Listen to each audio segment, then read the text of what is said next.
Vrata, ki so predvsem odprta za Slovence v Istri, ne zapirajo niti za druge. Njihovo poslanstvo je namreč tudi živeti v sožitju z okoljem in neprestano bogatiti program društva. Če prinašate stalno nove stvari in če tiste stvari, ki jih že nekaj časa delate, izboljšujete, potem se tudi samo delo društva izboljšuje, povečuje, s tem se pridobiva tudi članstvo, sliši se o nas in to je pravzaprav zelo pomembno. Najbolj so slišani s pevskim zborom, ki se lahko pohvali z gostovanji doma in v tujini. Pomembna je tudi njihova galerijska dejavnost. Pripravili so več kot 30 razstav, predvsem slovenskih avtorjev. Vse resneje se spogledujejo tudi z založniško dejavnostjo. Do zdaj so natisnili 6 knjig, med drugim tudi pesniško zbirko Kraški zvončki, pesnice Damjane Pezdirc, ki je svojo zbirko tudi slikovno opremila. Svoje pesmi je med drugim predstavila na Vilenici, v Ljubljanskem društvu slovenskih pisateljev, najlepše pa je bilo na predstavitvi v rojstnem kraju.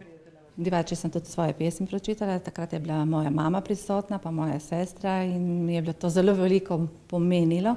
V društvu se lahko pohvalijo tudi z delavnico zdrave prehrane, s časopisom, izleti, z vse bolj prepoznavnimi dnevi slovenske kulture, kjer slovensko kulturo predstavijo z gledališčem, folkloro, koncerti klasične glasbe, slikarstvom.